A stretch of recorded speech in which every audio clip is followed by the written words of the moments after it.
If either Edgar or Alice had had to deal alone with the succession of events, these demonstrations of hatred followed by claims upon their trust and all other complex ironies that these cats seem to take delight in, he or she might not have held out so long. But they were together, and then they were young, and they had both just eaten. Hi, welcome everyone. Thank you all so much for being here and for making the long journey to be here. I'm Eliza Martin.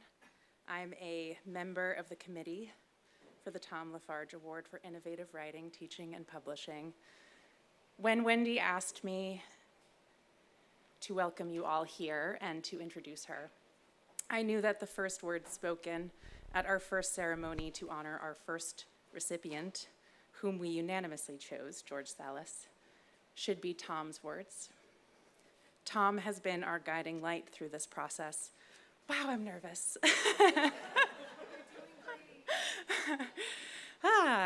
Tom has been our guiding light through this process as we've collaboratively built the infrastructure for this award and as we read the wide-ranging and often wonderful applications that we received. He is one of the reasons that we are all here, not just in this room, but in this small but mighty community of fabulists and humorists and Oulipians and poets and musicians and mathematicians and artists and teachers, and the list goes on. And I chose to read this particular passage, which for those of you who are familiar with Tom's work may have recognized is from The Crimson Bears, because as a story about the two bears, Edgar and Alice, setting out on an adventure, the passage is about the artist and writer Wendy Walker, who was Tom's partner and the inspiration for Alice. It was Wendy whom Tom wrote for and with throughout his literary career. If either Edgar or Alice had had to deal alone with this succession of events, he or she might not have held out so long. I met Tom and Wendy almost 10 years ago at this point, when I was working at a gallery in Brooklyn called Proteus Gowanus. Wendy and Tom, shout out, Wendy and Tom ran their press prototypes out of a small office behind the desk that I sat at. This gallery also housed the early years of their collective, the Writhing Society, which started as an informal salon to create constrained writing and grew into a global community with workshops that met regularly over the years. Looking back at their various efforts in publishing and teaching and writing over the course of their lives, it's clear that this award is a formalization of what Wendy and Tom were doing all along, a natural extension of a practice that they forged together. Particularly civic-minded, Tom lived his life beside Wendy, creating opportunities to invite other writers, often unpublished, often writing on the margins, far outside the literary establishment, to be read, and then giving them the encouragement to experiment. They wanted writers to have the courage to engage with their own ideas without the conditional binds, the shoulds and shouldn'ts of writing, by which I mean not the rules of grammar or constraint, but the unspoken rules of conformity in collective taste. I am someone who benefited directly from Tom's insight, not just into literature or into language, but into his approach to writing. He had a playful enthusiasm about him, how he lingered to appreciate the world and the words that shape it. This was counterbalanced by a rigor, a severity that resulted in an almost masochistic compulsion, a need to be writing, and a will to make it a daily practice, even at times when his own body was fighting him. The goal for Tom always was to make something new, to create challenging forms that he could puzzle over for years until he found a narrative solution. In a cultural moment when totalitarian ideology has flattened our rhetoric, when realism and the truth have become wholly equated with one another, we are in desperate need of work that troubles these categories. And that is why we need awards like this one to support writers, teachers, and publishers working at the active boundaries of language itself. One of the happy benefits of this award is that it also gives those who don't know of Tom's work a chance to deeply engage with it. But if you only read Tom's work, then you are only seeing half the picture. You have to read Wendy's too. Of course, we must all read Wendy in her own right. There is so much there, but I suggest you read them in tandem in order to get the whole scope of their conversation. Because reading them together is a powerful reminder that a book is not written in a bubble. Great work is never written alone. That is the myth. Wendy has written 9 great books and edited several. I won't attempt to delineate them by genre because they transcend those. They are novels and poems and extracted texts and novels in the form of poems and various forms of the novel within novels. This is the art of Wendy Walker.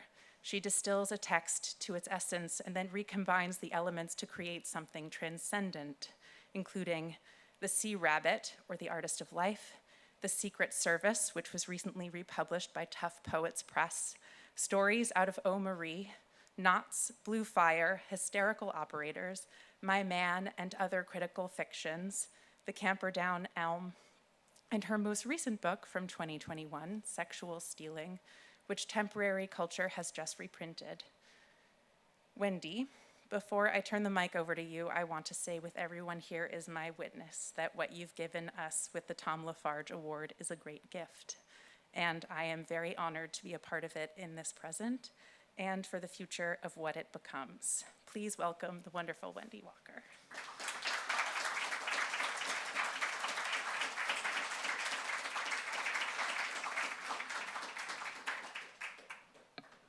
Thank you, Eliza.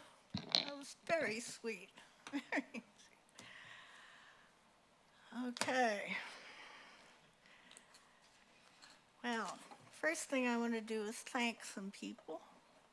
And the first person I want to thank is the person without whom none of us would be here. And that's Al Kilborn, who introduced me to Tom in 1975. Well, anyway, so thank you, Al.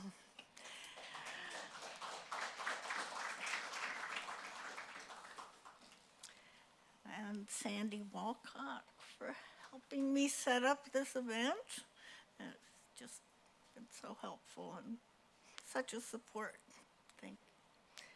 And my wonderful committee, Corina Bardoff, Daniel Evan Becker, Sam Goodman, Michael Kowalski, Eliza Martin, and Philip Ording, who couldn't be here. He is in Finland at a conference, for helping me figure out this whole process and devoting your time to assessing the contributions and the submissions for the award. The first thing I want to do is acknowledge the people who aren't here. First and foremost is my stepson, Paul, who supported this award from the beginning. He wanted to participate in creating an award in Tom's name, and he was a member of the committee until he became too sick to participate. Paul died last January after a struggle with cancer that was even more terrible than Tom's. But I feel they're both hovering around here, soothing my anxiety and being supportive. And I'd just like to say that we're sorry that more of George's family couldn't be here. And for those friends of Tom and myself who were in California and Seattle and far-flung places, we wish you were here, but we'll be sending you a videotape. So for some of you don't know anything about Tom, and I'm going to try to give a little, just a view of his career, a very short one, and give you some idea through that of what we're trying to support with this award. And then I'm going to talk about how people become artists. To anyway. So Tom's career falls into two halves, his literary career. The first half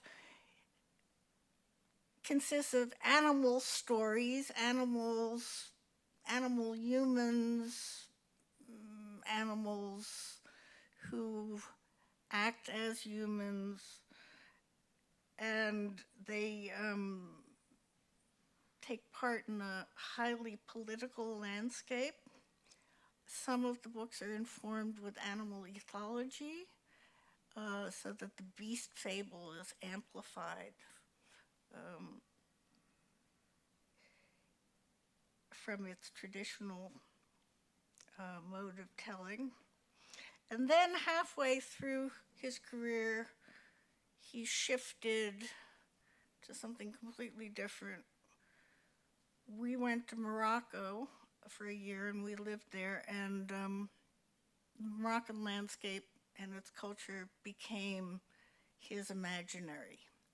So the animals had been a kind of estranging device whereby he was able to discuss certain political issues by not having people be the actors.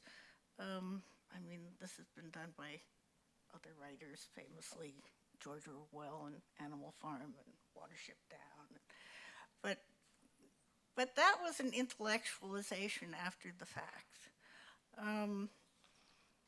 The estranging device of the animals was replaced by the completely alien logic of North Africa. I mean, it's a world that you can only kind of scratch the surface of. And we tried, and Tom, I think, succeeded. But as I say, the animal thing went much deeper than the intellectualization that I'm proposing. So I wanted to try to trace that because it puzzled so many people, and I think still puzzles a lot of people. And it gets to the heart of how, in one instance, somebody located their material, and despite the peculiarity of it, stuck to it against,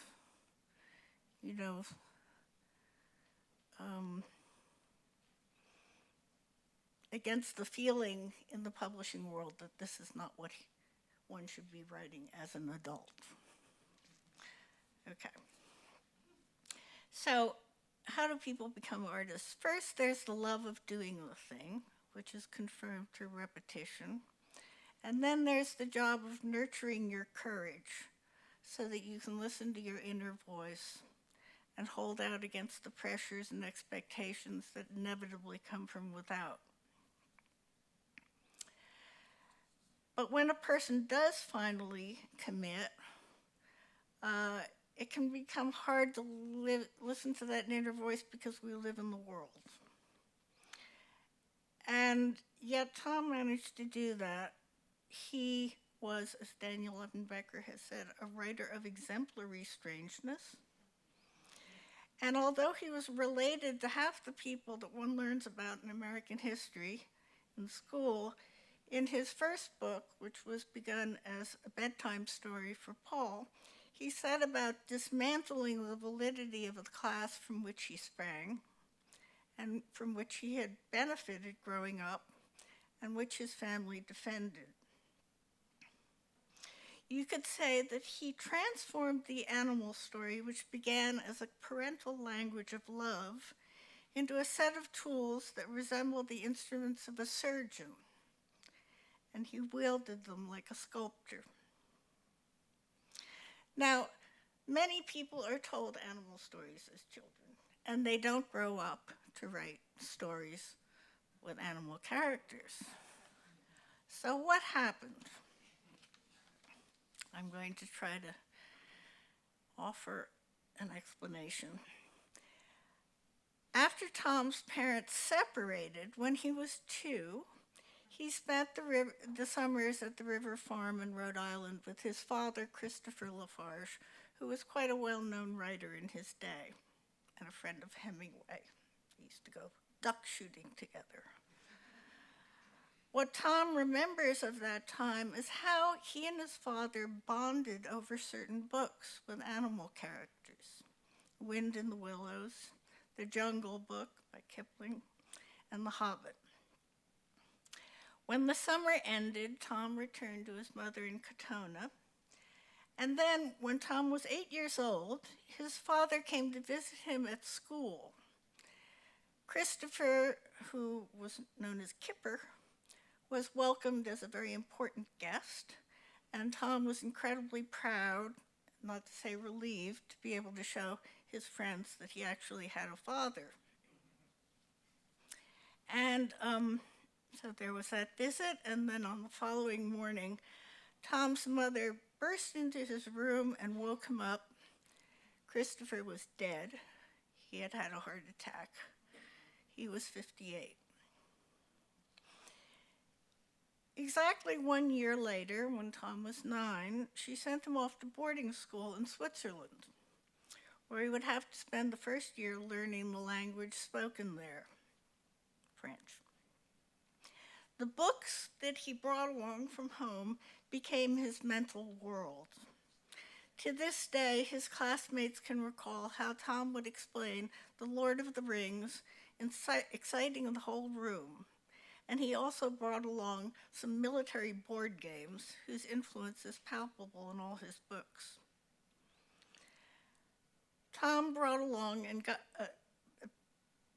told them about the various populations that had warred against each other in this country or that, and besides channeling his rage and aggression, he was able to kind of formalize these stories about civil conflict, which later appear in these books. Now, the thing about trauma is that it eroticizes all the objects that are contingent to it. That's how we are enabled to survive trauma.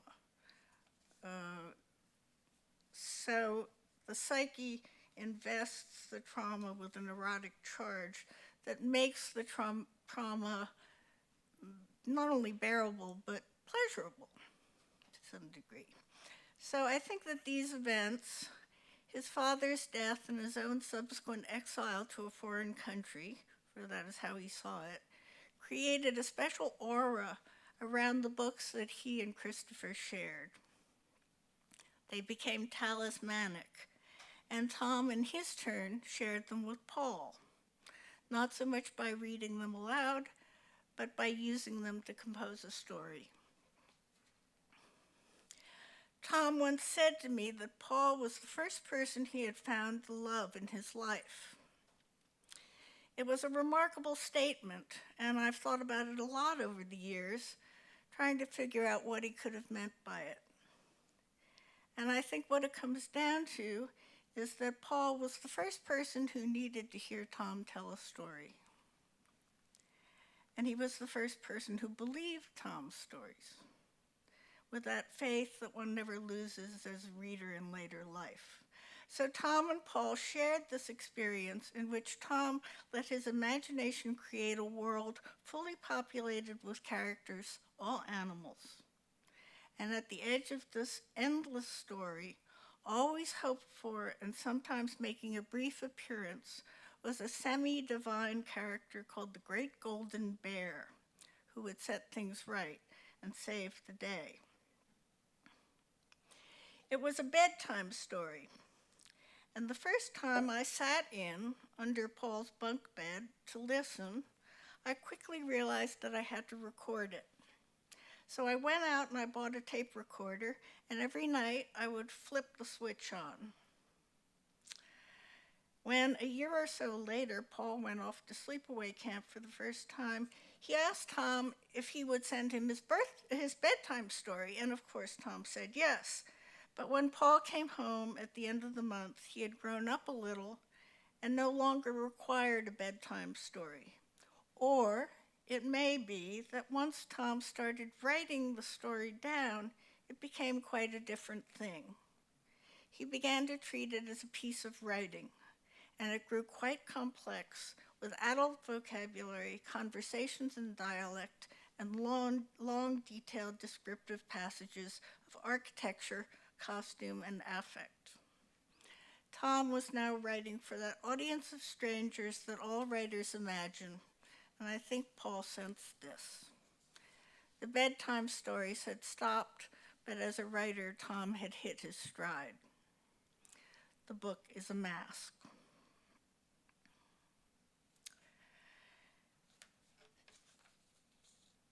So, in 1997 and 98, we went and lived in Morocco, and two things happened. We were invited to give a talk at the University of La Laguna in Tenerife, in the Canary Islands, on the state of American fiction. And each of us gave a talk, and Tom's was later published as an essay called Readerly Writing. I'm just going to read the first paragraph of that essay. Fiction in the United States is in crisis. It has become a normal art. Publishers do well off it. Writers build careers on it, and any number of programs teach how to handle metaphors and editors, how to build a character and a resume, how to craft a sentence or a sex scene. The work produced within this thriving market conforms to a paradigm very broadly held within the fiction community, and which governs the practice of most current writers. That practice has become so highly refined that reading contemporary U.S. fiction is like listening to the music of the bal musette. You're struck by the charm of the lyrics and the brilliant musicianship, yet after a certain point, you can't help but wonder how so much energy and skill came to be locked up in the playing of waltzes on an accordion. So he sets out to describe two types of writing. One,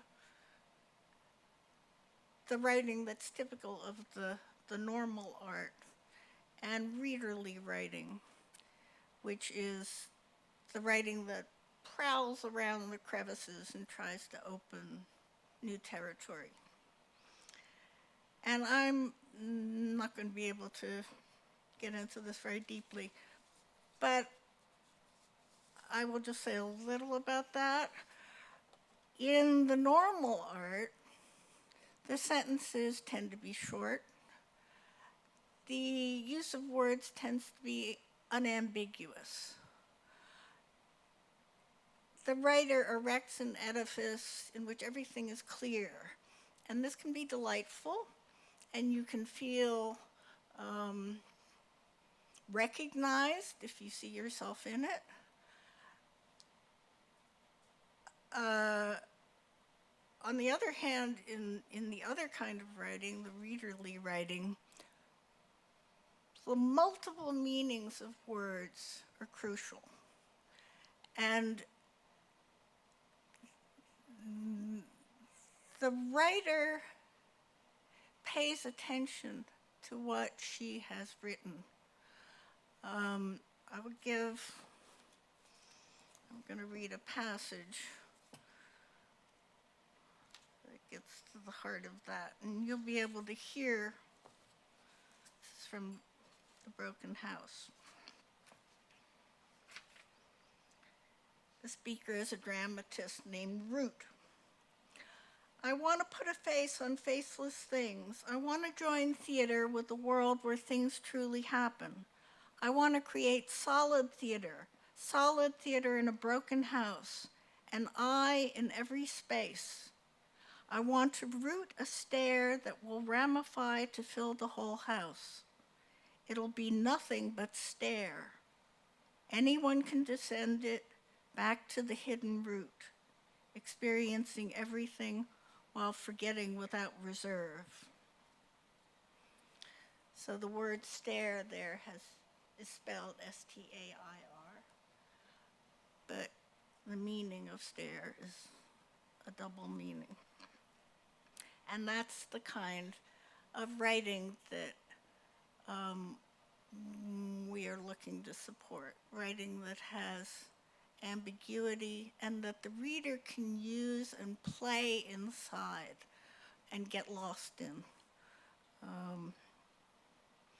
So I'm going to encourage you to read that essay. if you're interested, which is online. And oh, there are so many things I could say, but there's just too much. So I want you to be able to, I'm going to introduce Henry Gottfried, who's going to read from Chameleomancy, which is a book that Tom composed midway in his career. He said it was the realest animal story he had ever written. It's about the time we spent in Morocco. We were given 2 chameleons as a blessing on the house. And we didn't know how to take care of them. And eventually they died because we didn't know how to take care of them. And you will hear that, chameleons are not treated as pets. They're used in magic and materia medica, so nobody could tell us how to take care of them. But they became talismanic for Tom and for me, and I hope you enjoyed that book.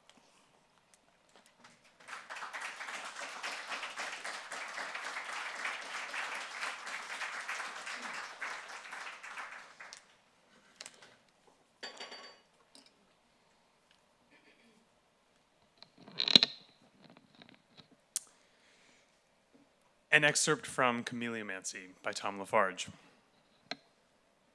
The rooms. They were 2 and came to live in rooms at the top of a house built at the edge of a city built on the coast of the country not theirs. They were strangers. The rooms turned their back on the town. Sky, water, weeds, a half-dozen palm trees, and a beachside restaurant out beyond the boulevard. These were what the 2 strangers saw. On the boulevard, trucks and buses noiselessly scattered cyclists and mule carts and emitted black exhaust that the offshore wind blew out to sea. The 2 liked to feel far away from and even above people, for they were tired of people. The rooms were quiet, with the quiet of the sea, the continuous roar of waves breaking around the curve of the bay, a sound more monotonous than lulling, but easy to forget, so that the rooms could be said, in postcards home, to be quiet. Till the banging started in the house next door. It was such a concentrated banging that they thought it must soon cease, but it went on for 2 months. They would have liked to complain, but they learned that their neighbor, in whose house the banging was being perpetrated, was the president of the municipal council, celebrating his election by having his whole house done over by municipal workers at the public expense. But where is there not banging? People like to bang. The 2 put up with it, and gradually the racket receded deeper and deeper into the president's house. But why, if they wanted to escape people and their banging, did they not go live in the country? There they could have found all the silence and all the removal they wanted, and been in the middle of something they liked, instead of on the edge of something they didn't like. They were Madnus and Casbour. Casbour liked to shop in the market and prepare their meals in the narrow kitchen, a tiled sink and a counter where perched the camping stove that drew butane gas from a red iron bottle.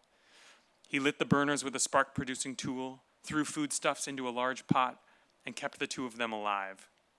Madnus enjoyed the meals and knew when it was time to make changes. They were both writers. Not long after they had moved into the rooms, they were given 2 chameleons, first one, then the other. Teta and the landlord's tongue. The first was as long, head and body, as Casbour's little finger. At rest, her tail curled of itself into a fiddlehead spiral, but when she hunted or explored, she carried it like a rapier at the ready, angled stiff. Very deliberately she advanced, freeing her claws, raising and straightening her thin, large-jointed legs, the skin loose and draping in folds like an old person's in that town, where the old made their beauty out of folds and furrows and laughter. The chameleon's feet were capable of a nearly complete rotation around her wrists, angling to grip where they could, even the most invisible saliencies of the stuccoed terrace wall. She reached forward, claws splayed, a nice little nip to your neck if she happened to be climbing to the pleasant odors of your hair, making sure of her clutch with 2 grips before releasing the other 2. Meanwhile, she directed her considering gaze 2 ways at once, each gold lens peeping from deep within the housing of lid that angled independently to study the terrain, the dangers, the opportunities. She liked to climb. The higher, the happier. Seeing this, Madnus, who on her walks on the beach had already begun to collect sculptural driftwood and roots tide polished to wild dancers, now assembled them into climbing structures. First, she hung them on the wall, balancing roots and vines into a system of bridges without shores, precarious but secure enough for a light traveler. But would the little animal get enough to eat up there? The driftwood was a showcase for a chameleon's finely judged ascents and traverses, but flies did not settle there, even if you smeared honey on the branches. Casbour and Madnus grew anxious. Indeed, we may anticipate and say that love and anxiety perfectly blended over all the period of their guardianship of chameleons. Great love, warm floods of adoring attention to these sweet beings, sharp, cutting anxiety. Is there greater danger, they would wonder, in letting a small hunter scour freely about the rooms where she might get lost or stepped on, or in confining her to be sure of her whereabouts and watch her lose interest in life? And how and what does one feed a chameleon? Is it actually flies they eat? It was weeks before Madnus saw their first chameleon take her first fly, opening her mouth a little, both eyes locked on her prey, then zlot! A yellow sticky strand her own length reeled in the insect, gulping it while wings and legs danced outside. They burst into cheers while she effected a complex swallow. But how and where do chameleons drink? Do they absorb moisture through the air? Madnus dipped sprays of parsley and coriander in water, draped them about on the driftwood, which now she rearranged so that it climbed to the front of the fireplace in their bedroom, a yellow brick fireplace with all their books on the mantel. The driftwood climbed on either side of the horrid black mouth. Would the chameleon want to climb the sooty ledges of the interior? Up to the mantel, across the books, and around to either side, and higher still. The whole fireplace was wreathed in vines, and there she climbed as high as she liked, and anchored herself with her tail, and slept. In her sleep, her eyes rolled up and closed to slits. Madnus and Casbour thought she seemed to smile. All other colors drained from her skin, and she became yellow as a lemon. It made their room peaceful to have a sleeping chameleon on it. She had come to them as a gift. Soon after arriving in the town, when they had installed themselves in the rooms, Madnus and Casbour had gone to call on an herbalist. He was not much like people, being too short and funny and honest. He had a stall in the fish market, and from it sold dried herbs and spices for uses culinary, cosmetic, and medical. His shop was dim and crammed with sacks and jars with labels: anti-stress, anti-mouche, aphrodisiaque, contre la chute de cheveux. He had snakes pickled in bottles and a dried desert lizard. There were pelts around from animals like little foxes. There were dried chameleon skins flattened and hanging from nails. Madnus and Casbour had found these items disturbing, but presumed they formed some part of a traditional materia medica. Such items made a sinister cave of the shop, a counterpoint to the herbalist, who was young and sunny, always laughing and singing. Most of his customers were young women, who passed the time joking with him while he made up a small packet of henna, cumin, saffron, or incense. He kept some living chameleons in the back as well, huge old dragons that Madnus and Casbour, with a frisson, would suddenly spy high up, lolling out along the basket handle of a basket that bent low under the weight. Once the herbalist had plucked one of these and set it on Casbour's sleeve, and Casbour had watched while it trustfully climbed to his shoulder and settled there. Now, when the herbalist learned that they had taken rooms and would stay a while in town, he ran out and bought them a brazier, a small sack of charcoal, and a bellows, and he borrowed a live coal from a neighbor to light the charcoal and pump the bellows. Then he selected some incense from his stock, led them back to the rooms, where he laid the incense on the ardent coals.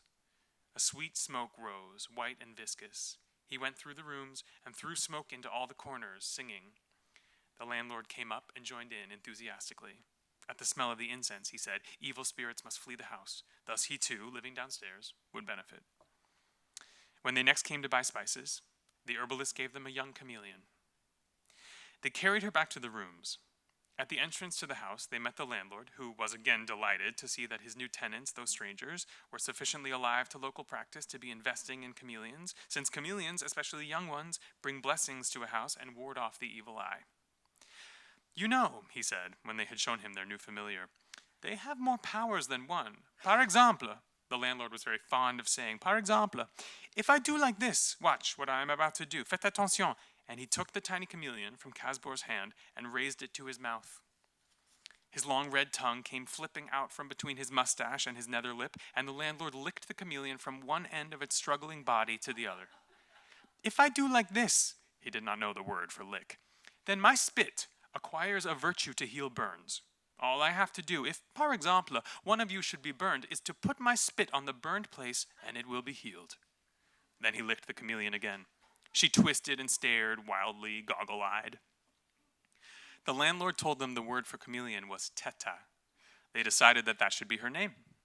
Teta was a word that remained opaque when you spoke it, a creaturely object. It had a sort of natural chameleon shape when you thought about it. French was the language they used to talk to the friends they made in that town, the herbalist and the landlord, par exemple, because most people did speak a little French as a result of having been protected by France, and by conversing in a common language that was owned by none of the speakers, they kept some of that distance from people that they desired. In Teta's case, no such distance was wanted. Later, when the second chameleon came, they learned that another word pronounced very much like Teta, more like Tata, maybe, was used as a fond nickname by younger siblings for the older sister who loves you and takes care of you. This seemed to fit Teta's character, for she never grew angry with the new chameleon, the crazy little chameleon, even when he roared at her and drove her off the branch she had been planning to follow. Teta goes walkabout. What is a chameleon's color? Casbor and Madnus often wondered, is there a passive coloration that the chameleon relaxes into? And do chameleons artfully change color, or is the impulse to take on the hue and pattern of one's surroundings wedded to other deep willings, interior weather surroundings in the large sense, so that one shifts pigments as thoughtlessly as one grows enraged or goes to sleep? Teta, sleeping, went bright yellow. So she possibly was a yellow chameleon, but then again her bed for the first several nights of her residence in the rooms was a stick leaning against a yellow door. She may have concluded from this that yellow was a safe color to sleep in, and stuck to it later when she was making her bed on a green book or among pink flowering plants. As she awoke, a row of spots, gray, brown, and white, would develop along her sides, and lower down at about the turn of her ribs, another row of the same, but more like a continuous line. The yellow ground would soften to beige or a tawny green, sand with an eye of green in it. Then she would look about her with a gulping look, like a low-slung, goggle-eyed little leopard, and then a claw would release its grip on stem or binding, rise and swing forward, and the off-rear foot would copy the movement, and Teta was on her way. Yellow against the faded canary woodwork, blonder when traversing the straw mats Madnus and Casbor had bought to save their bare feet from chilly floors, but charcoal with yellow flecks when crossing the mosaic cement, chips of light stone mixed into a field of gray or sandy brown. And against the wands of driftwood, absolutely invisible, mimicking even Rudy Twist's, her head another bare knot, Teta was a genius. On a day when she climbed out of a nest of sticks and struck out hunting across a chain of brilliantly dyed cushions, they learned that changing color is the lesser part of a chameleon's art. For in those intricate weaves were indigos, poppy carmines, mint greens, as well as more doable tints, lying close in narrow stripes or packed lozenges. Even if half the colors had not been absent from her palette, Teta must have reckoned that to keep up at that rate of shifting would tax her metabolism too far. Yet hunger drove her forward. Then it was she showed her mastery of model. And then they learned, Madnus and Casbor, that the point was not to be unseen, but to be unseen for what you are. To have not no shape, but a shape that would excite nobody's appetite. Teta crossed the cushions like a slow swatch of weaving, never exactly matching, but just such an anomaly as might naturally occur from a fold in the fabric or a shadow falling on it. Big monsters. From then on, Teta roamed the rooms freely. Head thrust forward, tail a stiff spear, legs slowly rowing, eyes cranked to all angles, and Madnus and Casbor would warn one another to take care in sitting or placing a foot. Teta has dropped off the screen, Casbor liked to say. Idioms seemed to him shapelier than ever in this foreign place. When Teta had first disappeared, he had said, Teta has gone walkabout. Sweet being. Madnus laid down ingenious highways, shifting avenues of driftwood, bridges, and stairs to keep Teta in view, and let her track the patch of November sunlight that touched the mats at 9:30 and worked east, spreading, rising, cutting off at last from beneath the bright remnant fading from the walls before 5:30. Then Teta wrapped her tail around a branch, closed her eyes, and turned the yellow of old bone. She seemed to deflate in her sleep. Her skin hung loose, and Madnus worried that she was not getting enough to eat till the day she first saw Teta's tongue shoot out and reel in a struggling thing. The chameleon turned their rooms into a landscape in which people were forgotten, and they themselves became big monsters. Walking cliffs that swung their mass across her world, or sometimes sank in crags and folds nearby and watched her. She watched back. Now and then they extended oily fingers that pinched her loose skin behind the shoulders, hoisted her, and then rotated the whole field of her existence and lofted her leagues away while she twisted to get a purchase on their spongy cladding. Then the big monsters set her down to face an unfamiliar surround. Madnus's writing desk, par exemple, with its step pyramid of books and typed or written meadows, its tin vat of pens and rubber bands and twines and other tools fitted to a chameleon's grip. A tall lamp shone pinkly above it all amid the tangle of vines and sticks which Madnus had put there to let a tired, sweet being climb up at the end of the day and warm herself at the bulb. There Teta slept, while a pen scratched out a narrative of murder and self-sacrifice in the peopled world. Casbor and Madnus went out almost every day, leaving Teta's travels unrecorded, and preparing themselves a loving hunt that lost its anxious edge as they learned her favorite routes and destinations. They went out and saw people, briefly, and they often visited the herbalist. With him they plotted out a regimen to make Madnus feel less seized up in the throat. He prepared medicaments in fiery honey. He would utter his prescriptions forcefully and finish with a glowering "comprendo?" Then it was needful to nod. Yet in his shop by day he was forever laughing, singing snatches, throwing together mixtures of spice with brio, his ladle arcing through the air like a conductor's baton that gave the time to the laughter of young women. In the depth of the shop, amid the jars and bags and skins, a little television played French cartoons about wizards with squeaky voices, or dramas about the rivalries of fashion models. One evening, the herbalist, on impulse, thrust his hand into one of the jars and pulled out a wiggling thing which he placed on Madnus's sleeve. It hung there, gulping, cranking its eyes. A chameleon, but not tiny, not as long as 2 joints of a little finger, and then it began to climb. "You will take him home," the herbalist decreed with a sweep of his hand, and it was so. But on their way home, they went to buy a chicken for dinner. The herbalist, in a fit of high spirits, came with them to help them choose a wholesome bird. The poulterer's stalls were on the next block, directly across from the butcher's stalls, not that a rigid distinction was maintained. For whereas on one side of the silvery bodies of plucked birds, on the one side, the silvery bodies of plucked birds hung by their ankles from hooks, and on the other great marbled joints of meat from larger hooks, nevertheless one often saw on the poulterer's counter a whole ram's head with curling horns and flies around its eyes, or hanging beside a fowl a honeycombed scarf of tripes. The stalls were tiled in bright white tiles, from which the blood or flecks of liver were washed as soon as they fell, and bulbs lit the meat to show how clean it was. Here were sold industrial chickens, yellow-footed factory birds at so much the kilo, but a narrow gap led back to a less well-lit market. Here, peasants sat on the ground, cocks, turkeys, guinea fowl, pigeons lying trussed beside them. They were not industrial. Their feet were not yellow, but gray. Further back still were stalls stained dark, where knives rested on blocks, and large cans perched at the edge of a trough, and there were feathers and blood on the floor, and a great clanking engine in the corner. An unwary eye might catch sight of feet kicking above a can, running from danger through dark air. Another stall sold cages and birdseed and budgerigars or canaries to brighten the home. Madnus and Casbor knew about the alley, but did not follow it. The herbalist led them to one of the white-tiled stalls and had laughing conversation with the friendly poulterer in the spotless apron. Then his hand reached out and plucked the tiny chameleon from the Madnus's sleeve. He seized it by its tail and held it in the light from the bare bulbs. "Tagine," he commanded, "for stew." And the poulterer whetted his knife with a large dramatic flourish while licking his lips, and all the people standing by burst into laughter at the pitiable object struggling there. Der Zorn Gottes. They named him Haha, without knowing whether Haha were truly he, any more than they knew that Teta was she. Neither Madnus nor Casbor was enough of an herpetologist to tell. If they wanted one chameleon of either gender because they themselves were so distributed, they kept the fact locked in their bosoms. At once they called the new one Ha-Ha as a compliment to the herbalist, who belonged to the tribal confederation of that name, long settled in the region. Not as long as chameleons, but, like chameleons, famous magicians and acrobats. The Ha-Ha send their young men into many of the world's circuses.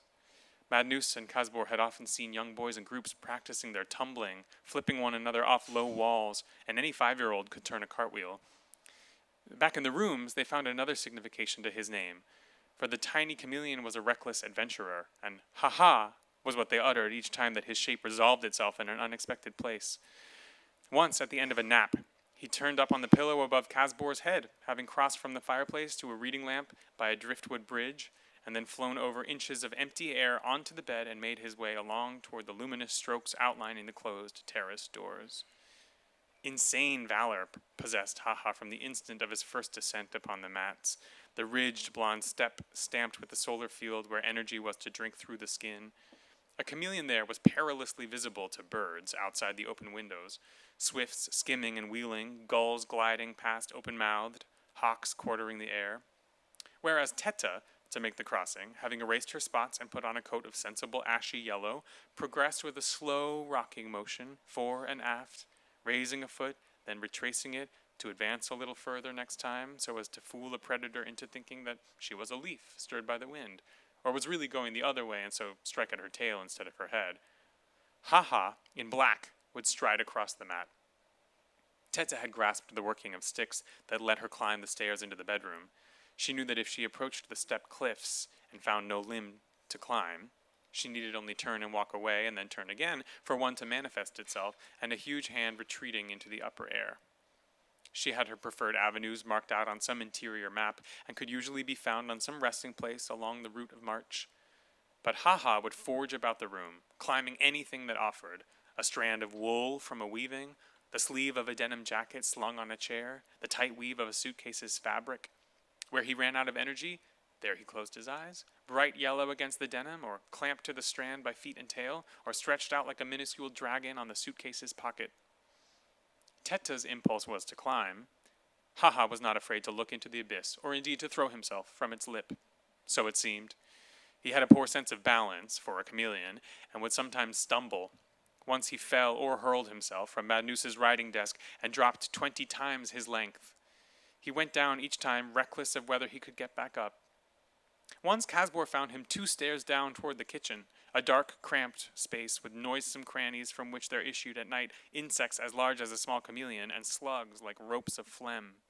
The only way out, since the steps were sheer and smooth, would have been the large gap under the door, which stood at the top of the stairs winding down through the house. Casbor, with a shudder, pinched Ha-Ha behind the shoulders and restored him to the regions of the light. He was so small. Poor worm, Casbor murmured, and Madnus, hearing him, protested that Ha-Ha was not a worm. But Casbor had only meant to express this mite's mortality. Then it struck him how Ha-Ha's little strength, his reckless courage, his direct look at things, his no less direct plunging into the chasms the room offered, as well as his customary suit of dusty black, his carelessness of protective coloration, made Ha-Ha seem like Hamlet. Not quite Saxo's grim Riddler or Shakespeare's honor-tormented fool, much more like Hamlet having signed on with the pirates instead of returning to the mess in Denmark. Pirates do not have names like Hamlet. Ha-Ha is more like it. Black Ha-Ha. Ha-Ha long tongue. He had a last epithet to learn one morning, when, clinging still cold and sleepy to a branch, he became aware of Teta methodically approaching, good patient Teta advancing into the sunlight. Then Ha-Ha reared up, turned himself broadside on, arched his back and stretched his exiguous mass into as full a camber as he could manage, sacrificing width and solidity for a profile twice as large as it had been. He began to rock back and forth with his mouth gaping in a noiseless roar. Teta stopped, considered, then slowly turned herself about and went back the way she had come, while Madnus and Casbor supplied her with a lacerated heart from their own bosoms. Ha-Ha resumed his usual proportions.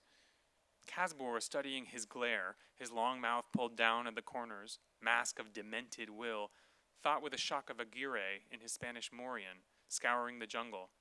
Aguirre, der Zorn Gottes, the wrath of God, now manifest in 4 centimeters of perishable reptile, of poor worm, of sweet being, crazy little Ha-Ha. At the conclusion of this train of thought, Casbor wondered if he himself were feeling a bit low. Here in this foreign town, his life, no longer enmeshed in a familiar habitat, seemed to project further into the world and to be more exposed to its weathers. A day of ordinary living left him raw and exhausted. Both he and Madnus often complained of oppression by stresses they could not always name. They surely were facing no hardships. An inability to disappear, the nagging sense of contours sharply defined to hungry eyes, and coloration boldly visible against an alien ground. It was just that, perhaps.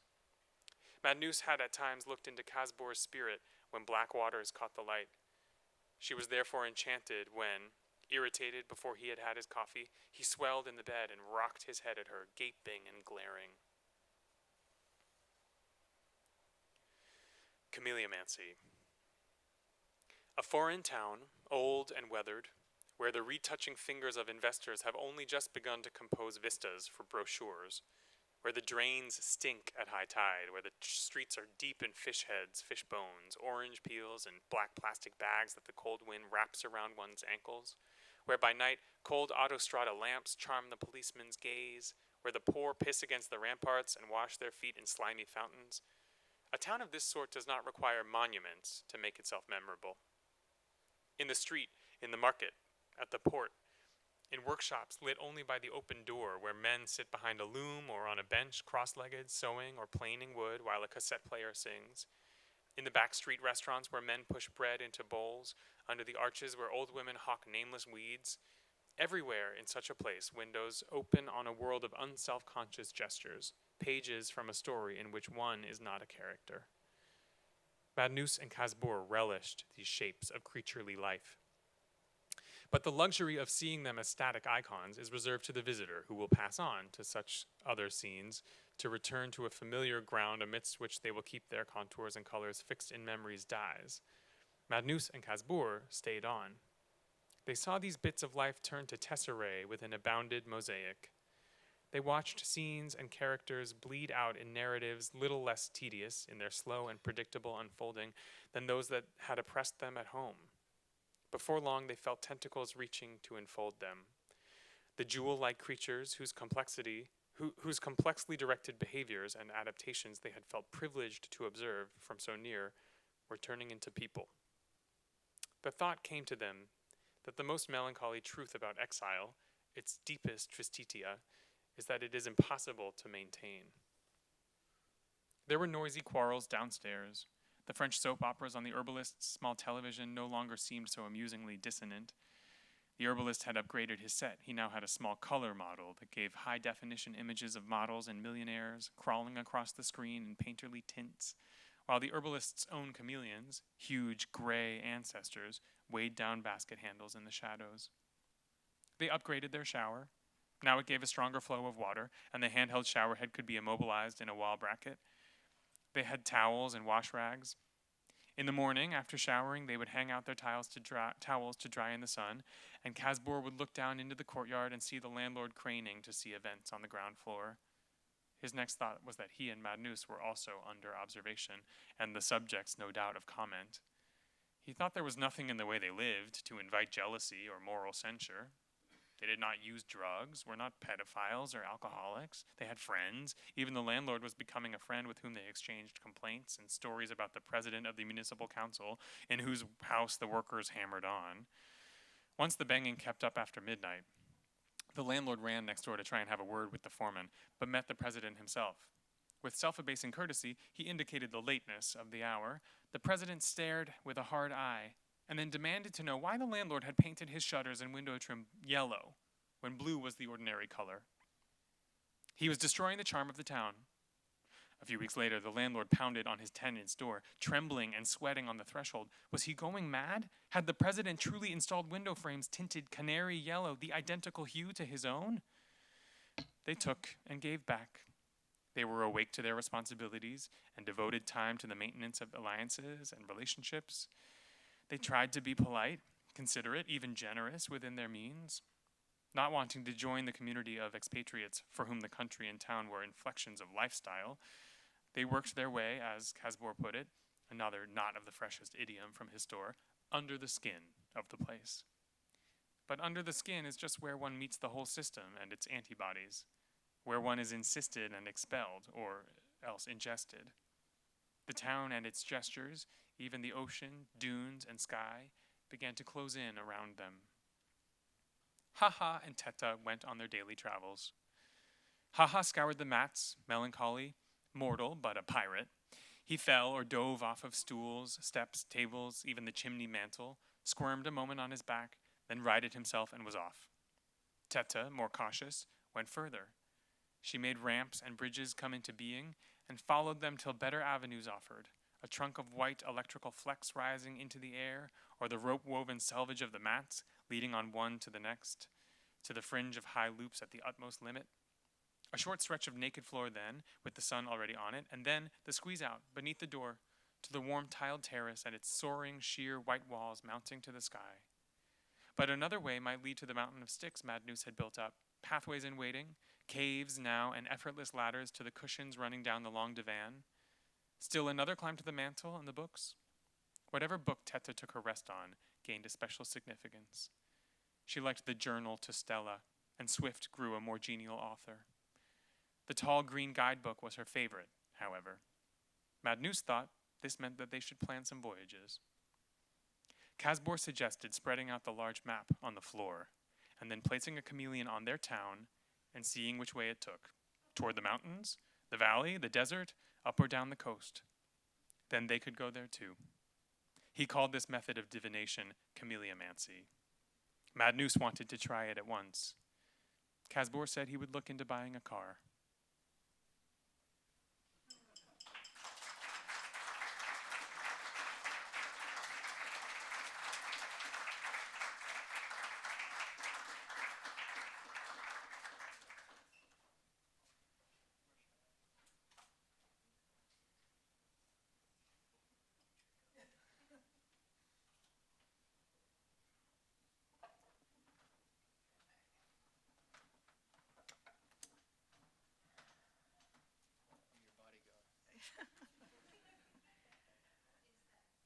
This is George Salis. Oops. Okay.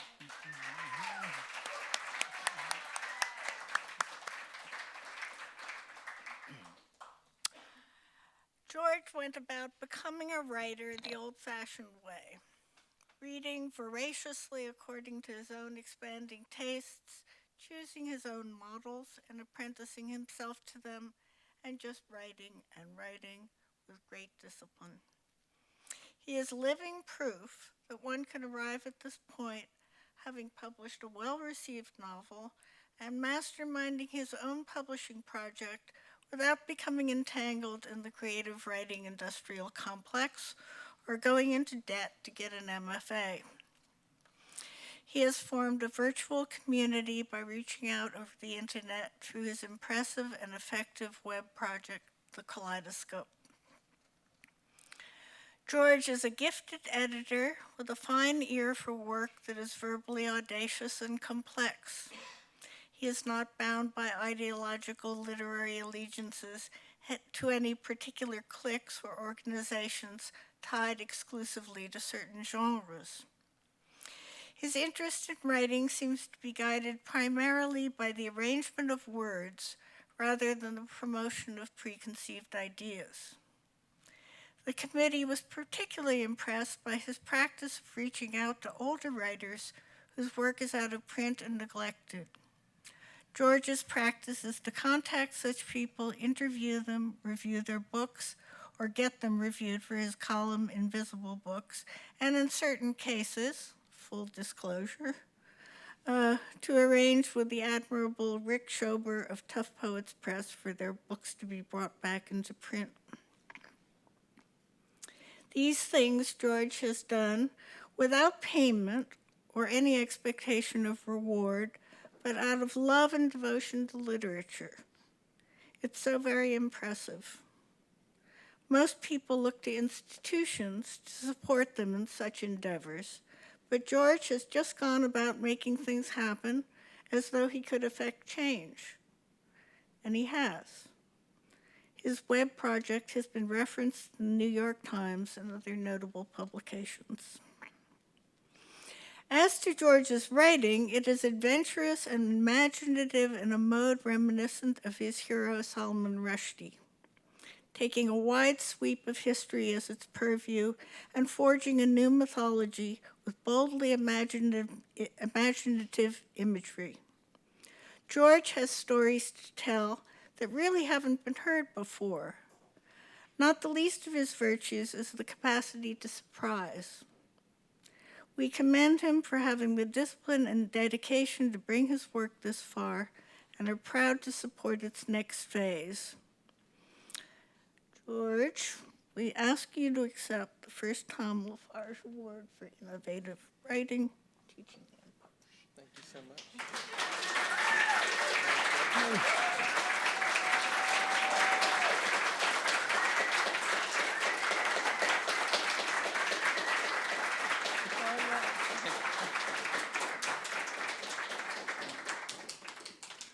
I'm unspeakably grateful, although speak I must. Thank you so much to the award committee, Wendy, and the rest. Can you hear me? Yeah. I'll raise it up a bit. And thank you, of course, to everyone, you good people, coming out. I really appreciate it and celebrating with us. It means the world to me. And thank you to my readers and supporters, new and old, who have been there. Too many to name. I don't want to leave anyone out, but there's a trinity I must name. And that's my beautiful wife, Nicole, my muse. And my awesome brother, John, who came out. And my mother-in-law, Lisa, who unfortunately couldn't come to be with us, but she's here in spirit. And she's a mother-in-law beyond law, I'll tell you that much. And I should talk about the project that will be funded by this award. It'll be my third novel once I finally finish my second novel. I'm hoping, and I'm on track, to finish by the end of the year after almost a decade, if you round up. And the third novel is tentatively titled Silence of the Sirens, and it's going to be a Greek novel that, to succinctly put into words my vision, I want it to be for Greece what Salman Rushdie's Midnight's Children is for India. And I'll be using the money to travel to Greece and spend about 3 months doing in-depth research in Athens, north in the mountains, island hopping, what have you. And it's also my goal to correct a childhood oversight, and that is to learn the Greek language. And that's basically it in a nutshell. And Corina has some questions for me. Yeah.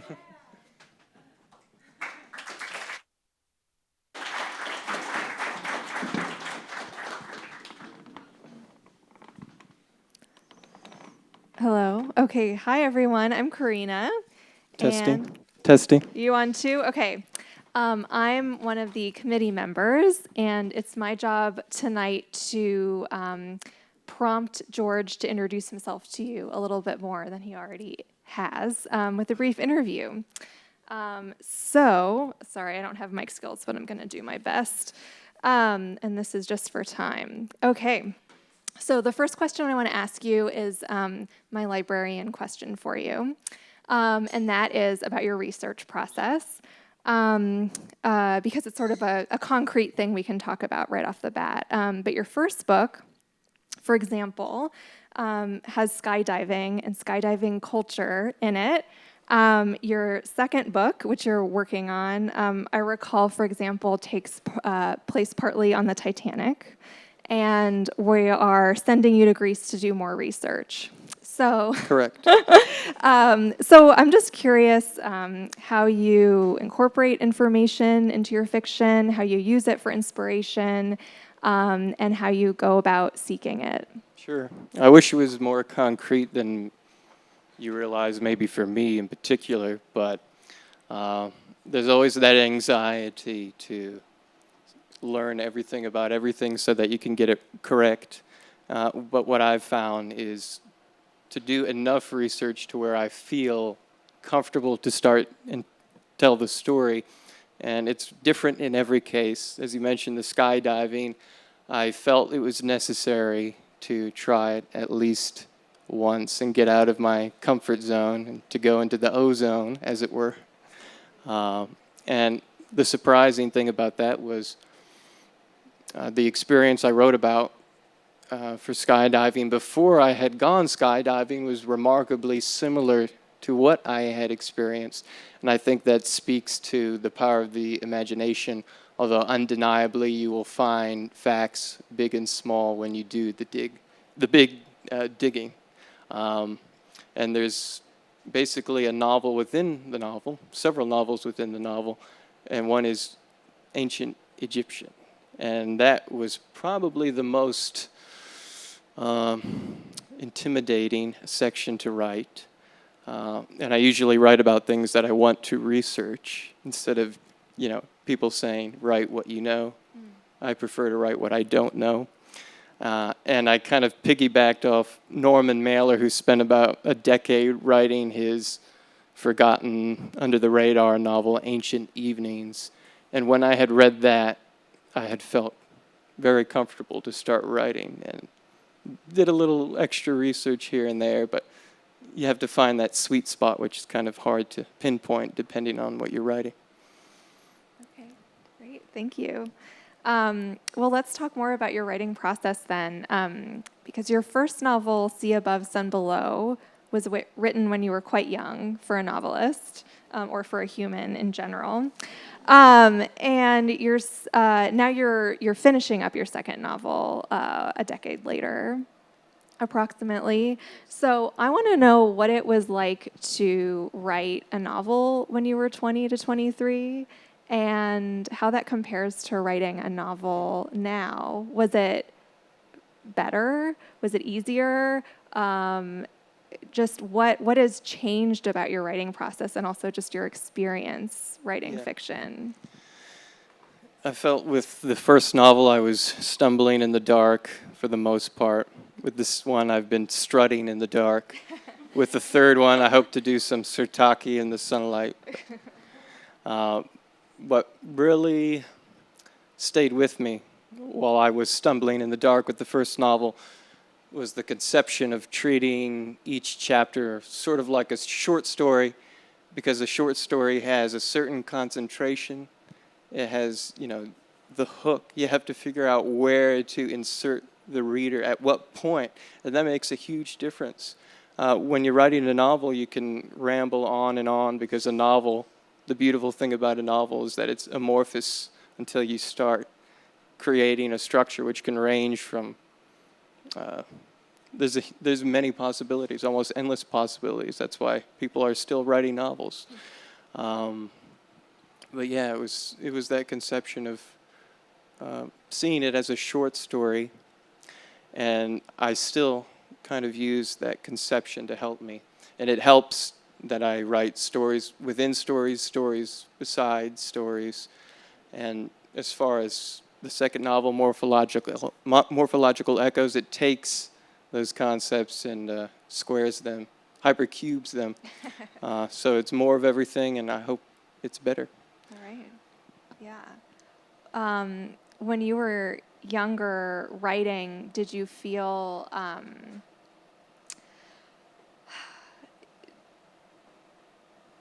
like you knew what you were doing, and do you feel like that mattered? To begin with, no, but it's a learning process, and you kind of gain confidence. The danger is, are you becoming too confident to the point of solipsism? And the only way to know is to consult friends and other readers and other writers. So it's hard to say exactly. Okay. Well, so Wendy mentioned your website, The Kaleidoscope, which is focused on celebrating authors who are maybe not as celebrated as they should be, with reviews and interviews. And so I wanted to ask you about some of your favorite books and authors. So we've heard about Salman Rushdie a little bit, but who were your early influences that made you want to be a writer? And also just who are you really excited about right now that we should get excited about? The early influences are probably no surprise to anybody here. Salman Rushdie, as Wendy mentioned. Italo Calvino, Borges, and the list goes on and on. What is really rare is to find writers who enter that pantheon later on in life. And a couple of them I can name. Alexander Theroux and his Darkville's Cat, that's been out of print for half a century now, almost. That really struck a chord, multiple chords with me. In particular, the polyphony and the different forms of style, which Tom Lafarge's work also demonstrates, especially in my favorite work by him, Zuntig. And another writer, Joseph McElroy, who he's more cerebral and more methodic in his work, especially Women and Men, which is, I think, one of the great New York novels alongside Don DeLillo's Underworld. But he is kind of on another level in the sense of zooming in on minutia and turning it into the microcosm into a kind of macrocosm. And the way he constructs sentences in and of themselves is a beautiful thing to behold. Great, thank you. Well, what about Tom? You interviewed Tom for the Kaleidoscope. How did you discover his work, and what was it that excited you or that you connected with in Tom's work? I found his work through Wendy. Basically, you know, they're a pair. You can't separate them. And I had discovered The Secret Service, a wonderful novel, which some of you, I'm sure, have read, and I can recommend to anyone who hasn't read. And from there, it was natural to start reading Tom's work. And as I mentioned, Zuntig, if I had to choose, is my favorite work by him. And I think one badge of honor in that sense is the fact that Zuntig is a prelude, in a sense, to the more bestseller novel Cloud Atlas by David Mitchell. At least that's my take. You can disagree with me if you want, but yeah, I love both those novels for the same reason: the polyphony, the different forms, the transmogrification, looking at animals as a counterpart to us who are also animals. We tend to forget that. And yeah. Okay, I'm just checking the time. Okay, so, well, here's a general question, but what does receiving the first Tom Lafarge Award mean for your life and for your writing? It's, as David Foster Wallace said, these kinds of things are little pellets from the universe. And this pellet confirms for me all the hard work that I've put in for the past decade. And for better or worse, not listening to people who tell me I'm overwriting, as it were, whereas they underwrite, so to speak. Or, you know, just following my path, and as Wendy said, reading the books I want to read rather than the ones that people are pressured to read by various lists and whatnot. Absolutely, yeah. Okay, well, let me ask you one more question, and then we'll close and let you read. But since I know everyone's going to be shocked, this is the first time I've interviewed anybody. But you have a lot of experience interviewing authors for the Kaleidoscope, and I wonder, not how am I doing, but how you approach interviewing and what you hope to learn or gain from authors, and also what you hope to offer readers who are reading your interview. What insights? I came across someone saying that interviewing authors is like speed dating, and I think that kind of puts it into perspective. But I tried to toe the line between academic questions and more fun questions. So between the highfalutin philosophical questions and somewhere in between saying, what's your favorite color? But I tried to illuminate some of their works, learn about them as a person, and of course get people to check out the oeuvre for themselves. Okay, well, that was also the point of this interview, so I hope you'll all read George and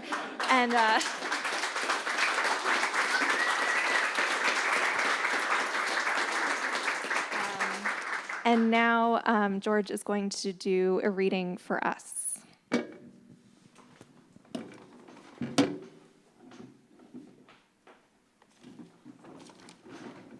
So excuse me, I'm going to be reading basically the ending to the Japanese stories from Morphological Echoes.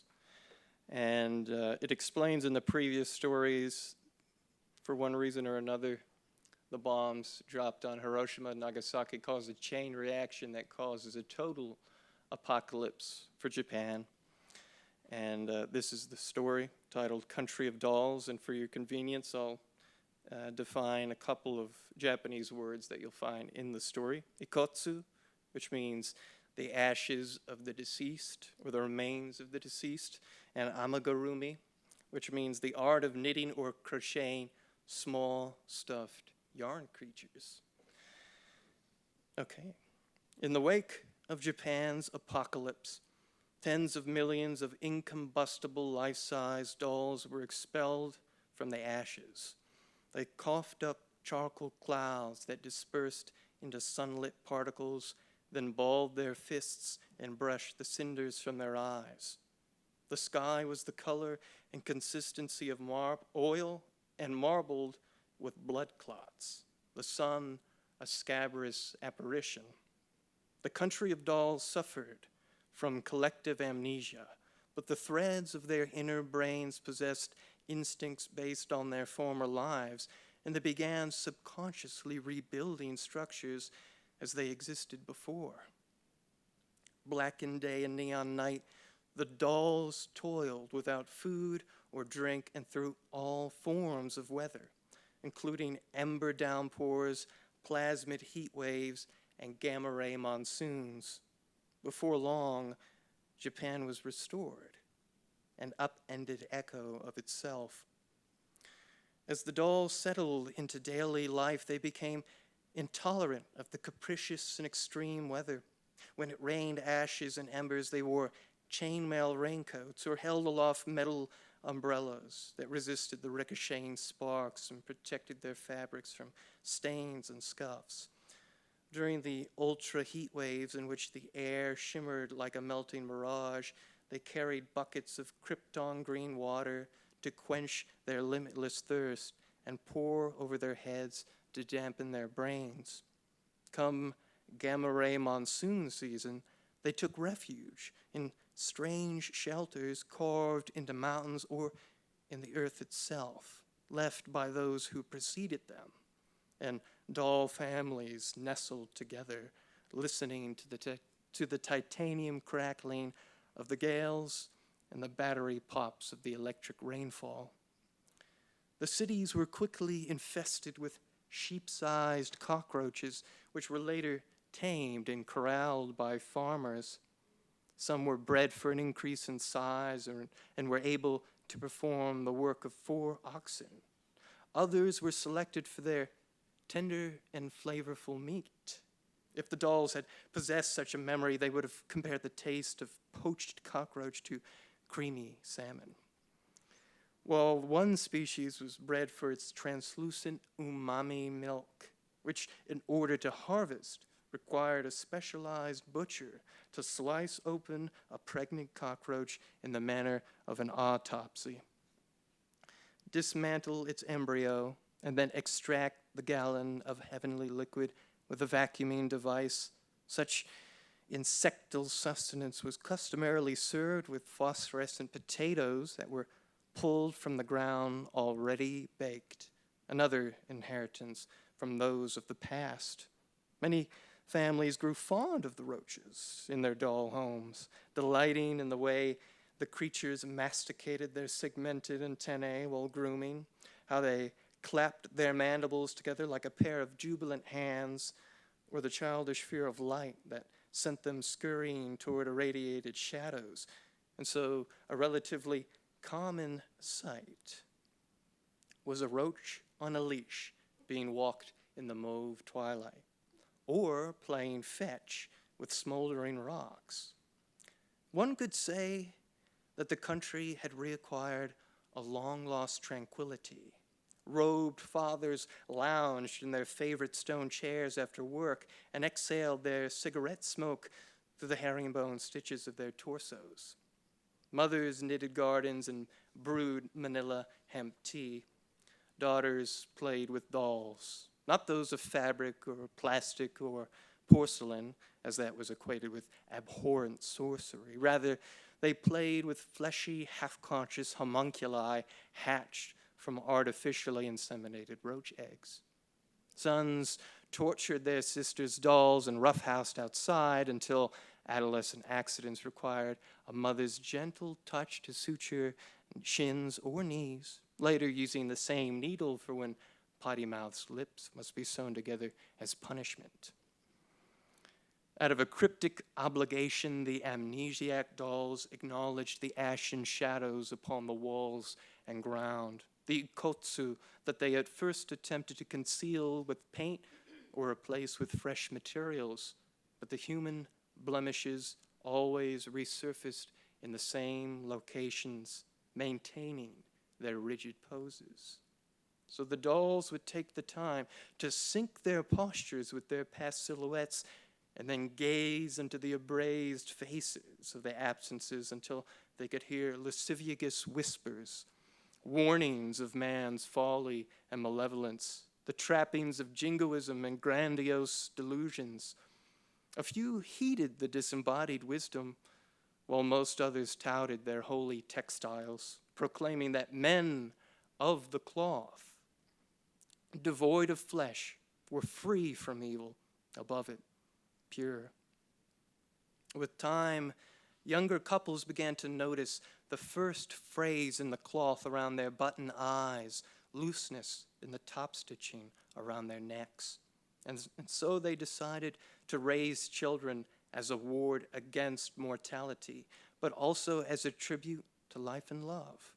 What mothers ultimately birthed made some of them swallow rocks and toss themselves into the nearest body of water, while fathers performed seppuku, their snowy stuffing and hosiery bowels spilling onto the floor.